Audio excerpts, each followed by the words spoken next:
সাহাবীদের মধ্যে দুজন সাহাবী পরস্পরের সাথে কথা বলছেন এবং কথা বলতে গিয়ে গলার ভয়েসটা উঁচু হয়ে গেছে। আমরা হয় না, নবী সাল্লাল্লাহু আলাইহি ওয়াসাল্লাম সেখানে বসেছিলেন। এই দৃশ্যটা আল্লাহ পাক দেখে আয়াত নাজিল করে দিলেন, তোমরা সাবধান হয়ে যাও, যদি তোমরা নবীর সামনে নিজেদের কণ্ঠস্বরকে উঁচু করো তোমাদের আমল নামা সব ডিলেট হয়ে যাবে, তোমরা টেরই পাবে না। বুঝতে পারছেন? শুধু নবীর সামনে কণ্ঠস্বর উঁচু করার ফলাফল এটা। আর যদি নবী সাল্লাল্লাহু আলাইহি ওয়াসাল্লামের নাজিল করা যে শরীয়ত, এই দিন পালন না করে অন্য দিন পালন করে, তাহলে কি হবে? বুঝতে পারছেন না? একটা হাদিসে পাওয়া যাচ্ছে তৃতীয় সিঁড়িতে নবী সাল্লাল্লাহু আলাইহি ওয়াসাল্লাম দাঁড়িয়ে বলছেন আমিন। সাহাবীরা বলছেন কেন আমিন বললেন ইয়া রাসূলুল্লাহ?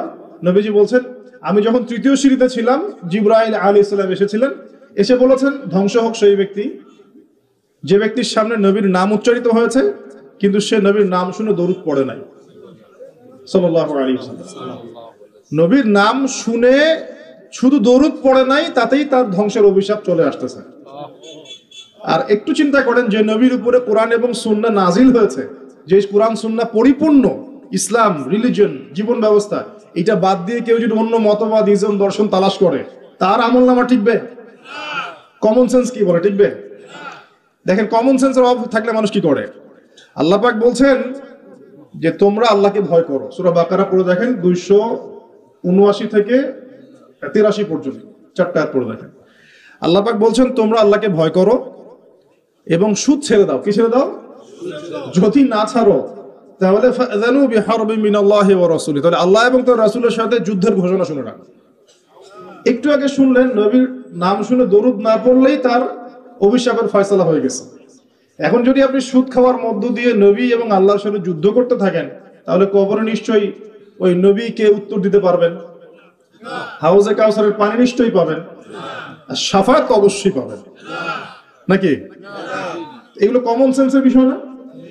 সাধারণ কমন সেন্স। যদি নবী সাল্লাল্লাহু আলাইহি ওয়াসাল্লামের শানে জাস্ট দরুদ না পড়লেই এমন হয়, তার কথা সাল্লাল্লাহু আলাইহি ওয়াসাল্লাম তার কণ্ঠস্বরের উপরে গলার ভয়েস উঁচু করলেই এমন ধমক চলে আসে, তাহলে সেই নবীর সুন্নাত, সেই নবীর রেখে যাওয়া দ্বীন ইসলাম মানে কোরআন এবং সুন্নাহর বাইরে গিয়ে চললে পরকালে আমি পার পাবো, চিন্তা করাটা বোকামি না? এখন যখন আল্লাহ পাক বলছেন যে এখানে আমি সমস্ত বিষয় ব্যাখ্যা করেছি, কোরআন এবং হাদিসে আমি সমস্ত বিষয় ব্যাখ্যা করেছি, এটা দলিল কোরআনে আছে, এমনি এমনি বলছি না কোনো কথাই। সূরা কাহফ খুলে দেখেন 54 নম্বর আয়াত। আল্লাহ পাক বলছেন যে ওয়ালাকাদ সাররাফনা ফি হাযাল কুরআন লিন-নাস মিন কুল্লি মাসাল, আমি এই কোরআনের মধ্যে মানব জাতির জন্য, শুধু মুসলিমদের জন্য না, মানব জাতির জন্য সমস্ত বিষয় ব্যাখ্যা করেছে। আর কিছু লাগবে? দলিল দরকার আছে? এই একই আয়াত সূরা বনী ইসরাঈলের মধ্যেও আছে, একই আয়াত। তো আল্লাহ বলছেন একমাত্র গ্রহণযোগ্য দ্বীন আল্লাহর কাছে কোনটা বলেন? ইসলাম। ইসলাম মানে কি? শান্তি, আত্মসমর্পণ। ইসলাম মানে কি? আল্লাহর সামনে আত্মসমর্পণের মাধ্যমে শান্তি অর্জন করা। কেমন করে? দলিল দিচ্ছি। ইব্রাহিম আলাইহিস সালাম ওই স্ত্রীকে রেখে আসছেন কোথায় বলেন? কাবা ঘরের পাশে, মনে আছে? খাবার নাই, পানিও নাই, আল্লাহ পাক বলছেন রেখে আসতে, রেখে আসলেন। ইব্রাহিম আলাইহিস সালাম কি প্রশ্ন করেছিলেন কেন করব আল্লাহ? এর পিছনে বিজ্ঞান কি? এই হুকুমের পিছনে দর্শন যুক্তি কি? তিনি কি প্রশ্ন করেছেন? আল্লাহ পাক বলছেন তোমার সন্তানকে জবাই করতে হবে। সন্তানকে ডেকে বলছেন ইন্নী আরা ফিল মানামি আন্নী আসবাহুকা, আমি স্বপ্নে দেখেছি আমি তোমাকে জবাই করছি, ফানদুর মাযা তারা, তোমার রায় কি আমাকে বলো। ইব্রাহিম আলাইহিস সালামকে জিজ্ঞাসা করেছেন আল্লাহ এই হুকুমের পিছনে দর্শন যুক্তি বিজ্ঞান কি? একটা মাসুম বাচ্চাকে কেন হত্যা করব, কেন বেচারাকে জবাই করব? একটা প্রশ্ন করেছেন? ইব্রাহিম সম্পর্কে আল্লাহ পাক কি বলছেন? সূরা বাকারায় চলে আসেন। আল্লাহ পাক বলছেন ইব্রাহিম তাকে যখনই কোনো বিষয়ের আদেশ করা হয়েছে, যখনই ইয ক্বালা লাহু রাব্বুহু আসলিম, যখনই তার রব তাকে বলেছেন আসলিম মানে আত্মসমর্পণ করো, ক্বালা আসলামতু লিরাব্বিল আলামিন, তিনি বলেছেন আমি জগৎ সমূহের প্রতিপালক আল্লাহর সামনে আত্মসমর্পণ করলাম। একটা প্রশ্নও করেন নাই, এই যে ইসলাম, এই যে মুসলিম। আর ইব্রাহিম আলাইহিস সালামই এই জাতির নাম করেছেন কি? করেন নাই? এবার মিলাতে পারছেন? ইব্রাহিমের মতো মুসলিম হতে হলে তো সামি'না ওয়া আতা'না মানে শুনলাম মানলাম, ব্যাস এতটুকু। এখন আল্লাহ পাক বলছেন দিনটা পরিপূর্ণ, আল্লাহ বলছেন যে এই দিন ছাড়া অন্য দিন গ্রহণযোগ্য হবে না। আল্লাহ বলছেন যে তার সামনে আত্মসমর্পণ করতে, আত্মসমর্পণ করলে পরে আপনি শান্তি পাবেন ইনশাআল্লাহ। এর নাম ইসলাম মানে শান্তি। ইসলাম মানে ওই শান্তি নয়। এই বলে কিছু মানুষ ইসলামে শুধু শুধু সৎ কাজের আদেশ, ফজিলত আর ফজিলত বলতে হবে। শুধু কি ফজিলত বলাই কাজ ইসলামের? আর সৎ কাজের আদেশ করাটাই ইসলাম, অসৎ কাজে নিষেধ করতে হবে না? সৎ কাজে আদেশ করলে তো কেউ কখনো জেল ছুলি ফাঁসির শিকার হতো না, হতো? সারা জীবন যদি ফজিলতের বয়ান করতে থাকি, সুবহানাল্লাহ বললে এত নেকি হয়, আলহামদুলিল্লাহ বললে এত নেকি হয়, আল্লাহু আকবার বললে এত নেকি হয়, কোনো বাধা বিপত্তি আসবে নাকি? আপনার নামে সমালোচনা হবে নাকি? যখন হক কথা বলা শুরু করবেন তখন সমস্যা। নবী সাল্লাল্লাহু আলাইহি ওয়াসাল্লামকে 23 বছর মার খেতে হলো কেন? দাঁত শহীদ হলো কেন? তার এই ভ্রুর নিচে এভাবে কড়া ঢুকিয়ে দেওয়া হলো কেন? উহুদের মাঠে তাকে আঘাত সহ্য করতে হলো কেন? নবী সাল্লাল্লাহু আলাইহি ওয়াসাল্লামকে সারা জীবনে 15টা গালি খেতে হয়েছে। কয়টা? সিরাত পড়েন, আর রাহিকুল মাখতুম বইগুলো, এই ধরনের বইগুলো পড়ে দেখেন, 15টা গালি খেতে হয়েছে তাকে সারা জীবনে। আমাদের নবীজির চেয়ে ভালো কোনো মানুষ আছে নাকি? সেই মানুষকে জীবনে 15টা গালি খেতে হয়েছে। বলছে মানুষ যে আপনি হচ্ছেন কাযযাব, মিথ্যা, মহামিথ্যাবাদী। কাযযাব মানে শুধু মিথ্যাবাদী না, মহামিথ্যাবাদী। আপনি হচ্ছেন নাউযুবিল্লাহ সাহের, জাদুকর। আপনি হচ্ছেন ফারিকুল জামাত বিভক্তকারী, ঐক্য বিনষ্টকারী। বুঝতে পারছেন না কথা? আপনি বলছেন যে মাজনুন, পাগল ব্যক্তি, মাজনুন। কোরআনকে বলছে শয়তানের বাণী, নাউযুবিল্লাহ।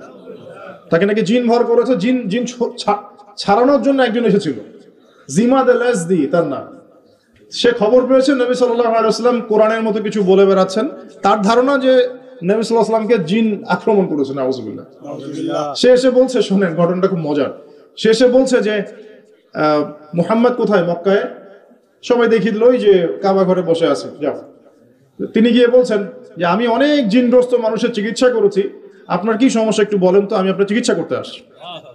তখন নবী সাল্লাল্লাহু আলাইহি ওয়াসাল্লাম কি বললেন জানেন? তিনি বলছেন, এই যে এটা বলছেন, ইন্নাল হামদুলিল্লাহ নাহমাদুহু ওয়া নাস্তাঈনুহু মান ইয়াহদিহিল্লাহু ফালা মুদিল্লা লাহু ওয়া মান ইউদ্লিল ফালা হাদিয়া লাহু ওয়া আশহাদু আন লা ইলাহা ইল্লাল্লাহ ওয়া আশহাদু আন লা ইলাহা ইল্লাল্লাহ ওয়াহদাহু লা শারীকা লাহু ওয়া আশহাদু আন্না মুহাম্মাদান আবদুহু ওয়া রাসূলুহু আম্মা বা'দ। এই পর্যন্ত এসেছেন। এতটুকু শোনার পরে এই জিমাদ আল-আজদি তিনি বলছেন যে আচ্ছা কি বললেন আরেকবার বলেন তো। আরো একবার শোনালেন, সহিহ হাদিস। আচ্ছা আবার বলেন দেখি, আরো একবার বলেন, আবার শুনলেন। তিনবার নবী সাল্লাল্লাহু আলাইহি ওয়াসাল্লাম এই কথাটা বললেন। কথা বলার আগে এই যে হাম সানা পড়েছেন, কথা কিন্তু এখনো বলেন নাই, হামদ এবং সানা পড়েছেন। 3 বার বলার পরে জিমাদ আল-আজদি তিনি বলছেন যে আল্লাহর কসম, আমি জীবনে বহু জিনগ্রস্ত মানুষকে দেখেছি, জাদুগ্রস্ত মানুষকে দেখেছি, কিন্তু আপনার এই যে কথাগুলো শুনে মনে হচ্ছে যে সাগরের গভীর থেকে বের হয়ে আসছে।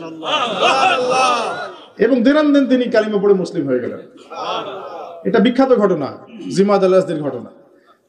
তো নবী সাল্লাল্লাহু আলাইহি ওয়াসাল্লাম সবচেয়ে পবিত্র চরিত্রের মানুষ হওয়া সত্ত্বেও তাকে জীবনে 15টা গালি খেতে হয়েছে।